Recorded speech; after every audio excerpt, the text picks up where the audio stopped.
Merci, merci Emmanuel. Et c'est vrai que nous avons une très très longue amitié, hein, vraiment de plusieurs dizaines d'années. Et, et nous avons défendu les mêmes valeurs, effectivement, qui ont été considérablement mises à mal. Je n'ai pas de texte. Là, je vais vous parler pendant une dizaine de minutes, effectivement, de cet ouvrage, L'adieu interdit, qui m'a été demandé par les éditions Plomb. Et je ne pensais pas écrire quelque chose, à vrai dire. J'ai tenu une sorte de journal pour moi-même pendant ce qu'on appelle le grand confinement, puisque on m'avait demandé d'être en plateforme de soutien psychologique pour des soignants, pour aussi des aidants, et que j'ai suivi de très près tout ce qui s'est passé, effectivement. Et quand Plomb m'a demandé fin mai de faire un court ouvrage nommé L'adieu interdit, je me suis dit que j'avais toute la matière, effectivement, et que je pouvais le faire. Et c'est effectivement, ce livre est un cri, un cri où il y a pas mal de colère, effectivement, parce que ce que j'ai entendu, c'est vraiment, et ça a été dit tout à l'heure évidemment par Lionel, ça a été une souffrance, et je sais aussi depuis que j'ai rencontré Stéphanie Bataille et d'autres, une souffrance vraiment dont on n'a pas idée. J'ai été sensible à la souffrance des soignants d'abord, puisque c'est eux que j'ai eu au téléphone, les directeurs d'EHPAD, qui m'ont dit à quel point ils souffraient, et les termes qui ne m'appartiennent pas, mais que j'ai repris, ce terme de cauchemar d'inhumanité qu'ils ont vécu, d'être obligés d'appliquer des mesures qui n'étaient d'ailleurs pas légales, il n'y avait pas de fondement juridique, des mesures dictées par les ARS qui allaient complètement à l'encontre de leurs valeurs de soins. Je me souviens de cette directrice d'EHPAD qui m'a dit, pour moi, c'est quelque chose d'intolérable de devoir dire à cette femme qui est à ma porte, à la porte de l'EHPAD, et qui sait que sa mère est en train de mourir, qu'elle ne peut pas entrer. Et elle m'a dit à un moment donné, je n'ai pas pu, j'ai craqué, je l'ai laissé rentrer. Je l'ai équipée comme j'ai pu, hein, masque, blouse, je l'ai accompagnée dans la chambre. Sa mère était consciente, était vraiment dans ses dernières heures. Elle a tendu les bras vers sa fille avec un regard implorant, vraiment la présence. Hein, donc ce que disait Catherine tout à l'heure, le droit à la présence, hein, qui est un droit fondamental. Et la fille s'est alors que la directrice m'a dit, j'ai dit attention, attention, la distance, et la fille s'est précipitée évidemment dans les bras de sa mère et l'a serrée contre elle.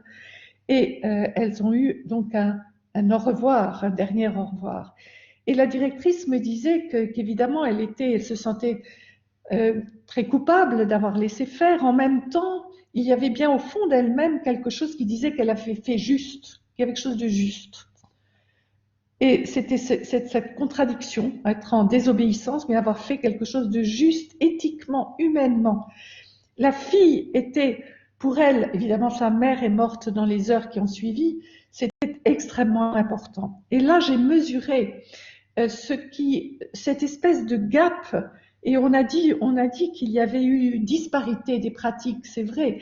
Et c'est pour ça que dans mon livre, L'adieu interdit, il y a un chapitre qui s'appelle quand la peur a raison de l'humain, et un autre chapitre qui s'appelle Quand l'humain a raison de la peur, parce que des cas comme cette directrice d'EHPAD, il y en a eu.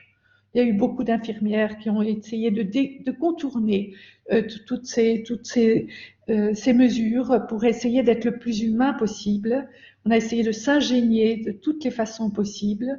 Et puis, il y a ceux qui ont eu peur, et la peur a dominé l'humain, dans lesquels il y a eu jusqu'à des protocoles aberrants. Quand je pense que des personnes mouraient du Covid dans les EHPAD, recevaient la visite d'une aide-soignante masquée avec les mesures, je dirais les mesures de protection, qui venaient faire la toilette, donner le repas, et qu'on refusait à des proches qui étaient demandeurs, encore une fois, qui voulaient venir. et qui auraient pris les mêmes mesures, les mêmes masques, les mêmes blouses, et qu'on leur a refusé. Pour moi, ça, je n'ai toujours pas compris. Comment on a pu aller jusque-là? C'est-à-dire laisser une étrangère, hein, une aide-soignante, c'est une étrangère, même si elle venir donner des soins avec des protections et les refuser à un proche qui le demande, qui prend le risque aussi. Parce que beaucoup de proches ont dit, nous sommes des citoyens, nous sommes capables d'évaluer nos priorités. Qu'est-ce qui compte pour nous? Eh bien, on peut prendre le risque, effectivement. Et donc, vous voyez, cette disparité des pratiques qui témoigne justement de l'importance de la peur dans certains endroits, et ça continue. D'ailleurs, je sais qu'aujourd'hui, si les choses il y a une telle disparité aussi d'un EHPAD à l'autre, c'est toujours à cause de cette question de la peur. Alors évidemment, j'ai dans ce livre, j'ai repris cette expression que je trouve très juste de Cynthia Fleury, qui disait que on a voulu protéger la vie biologique, mais la vie n'est pas que biologique, elle est indivisible. Et évidemment, tous les autres aspects affectifs, sociaux, spirituels et démocratiques n'ont pas été pris en compte. Et donc, d'ailleurs, si Plomb m'a demandé d'écrire ce livre, c'est parce qu'ils ont réagi à une tribune que j'avais écrite dans Le Monde en disant qu'on était arrivé à un paroxysme du déni de la mort. C'est-à-dire que notre société est devenue, elle est thanatophobe, on le sait, elle a peur de la mort, on le voit bien, elle est mortifère, parce que quand on a peur de la mort à ce point-là, eh bien, on finit par semer la mort. Et c'est ce qui s'est passé. Par peur de la mort, on a empêché des personnes de vivre leur dernier moment et d'être vivants, des personnes qui avaient des droits, le droit à la présence, le droit de pouvoir choisir, peut-être aussi de sortir.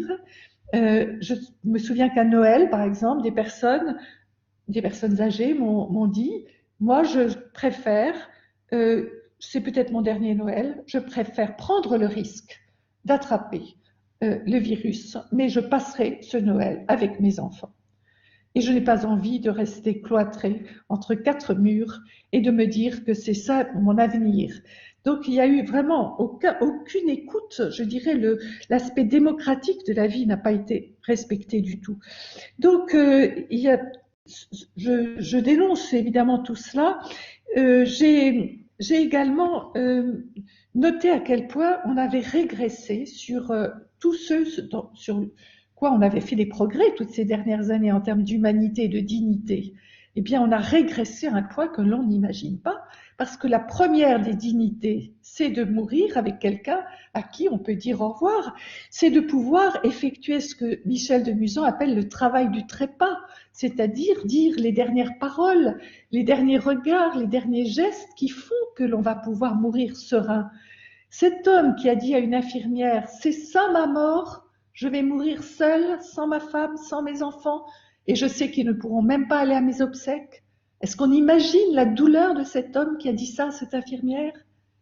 Des centaines de personnes ont pensé ça, nous le savons. C'est inimaginable, cela. L'humanité, elle est là, la dignité, elle est là.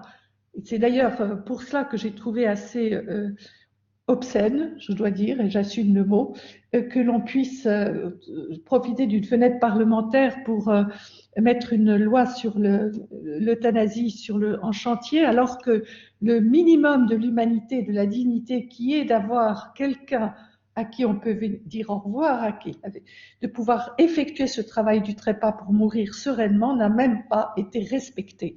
Par qui? Par nos dirigeants politiques et par les scientifiques. Je me suis posé la question de savoir dans ce comité scientifique s'il y avait des personnes qui avaient déjà accompagné un mourant. Ben, j'en suis pas sûre. Je ne sais pas s'ils ont eu conscience de ce qu'ils faisaient en interdisant cet adieu, en interdisant l'accompagnement, pas seulement l'adieu au dernier moment, comme disait Stéphanie, mais l'accompagnement, c'est sur un temps assez long pour pouvoir justement effectuer ce travail du trépas.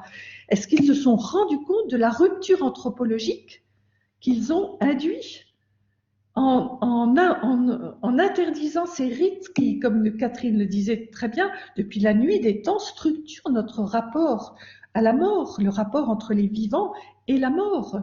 C'est bien parce qu'il y a des rites d'accompagnement, d'adieu, d'au revoir, d'adieu au visage, une réunion autour du cercueil. C'est bien parce qu'il y a cela que nous acceptons l'idée de la mort, qui est pourtant si douloureuse pour chacun d'entre nous, qui est une épine, je dirais, au sein vraiment de notre humanité. Nous l'acceptons parce qu'il y a des rites et on nous a enlevé ces rites.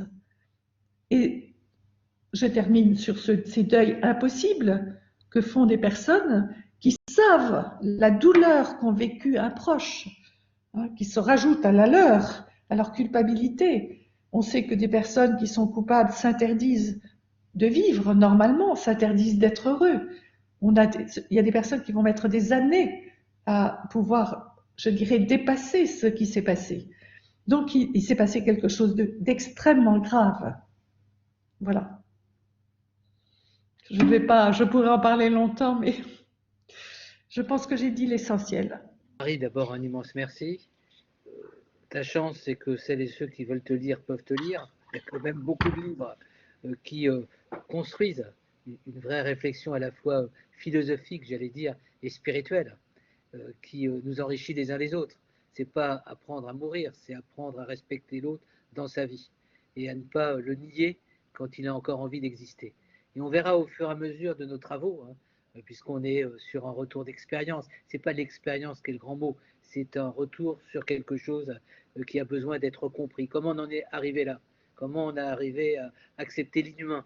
Comment on est arrivé, pour certains, ça a été dit, et c'est dans les témoignages qu'on retrouve aussi sur notre site éthique et pandémie, comment on a accepté une certaine forme de barbarie. Et la vraie question, c'est comment on va s'en remettre.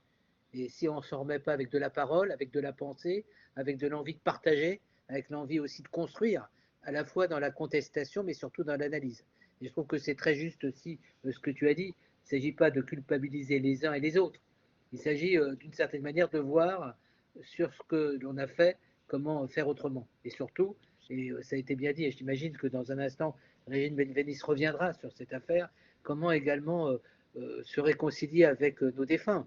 Parce qu'on a entendu, à travers notre travail, de notre observatoire, toute la culpabilité des familles qui n'ont pas pu être présentes là où l'autre est mort seul, abandonné, avec ce sentiment d'un désastre, c'est-à-dire la mort avant la mort. Tu voulais juste intervenir par rapport à ça, et ensuite on va donner la Oui. parole alors à quelques Est-ce que je personnes. peux juste, Bien sûr. est-ce que je peux juste rajouter qu'effectivement, dans mon livre, il y a une lettre aux endeuillés, parce que je pense que c'est très important de parler à ces morts, de dire ce que l'on aurait aimé pouvoir faire et que l'on n'a pas pu faire. Justement, je dirais, c'est parler avec les morts et c'est extrêmement important dans cette phase de deuil. Voilà, merci. On reviendra dans les prochaines réunions d'une manière peut-être un peu plus thématique, parce que c'est des sujets qu'on peut approfondir. Alors je montre l'ouvrage quand même pour les gens, pour dire d'abord que je l'ai lu, hein, parce qu'on peut très bien dire qu'on parle d'ouvrage sans l'avoir lu, il est annoté, mais je voulais vous montrer l'ouvrage en question. On montrera au fur et à mesure d'autres ouvrages qui sont des ouvrages importants. Voilà. Oui, on t'entend plus, tu as baissé le micro. Voilà. Alors, Je, je oui, le montrais parce qu'il est en poche et que le oui, sous-titre en poche, c'est de l'urgence de préserver notre humanité. tout Voilà. à fait. Merci mille fois.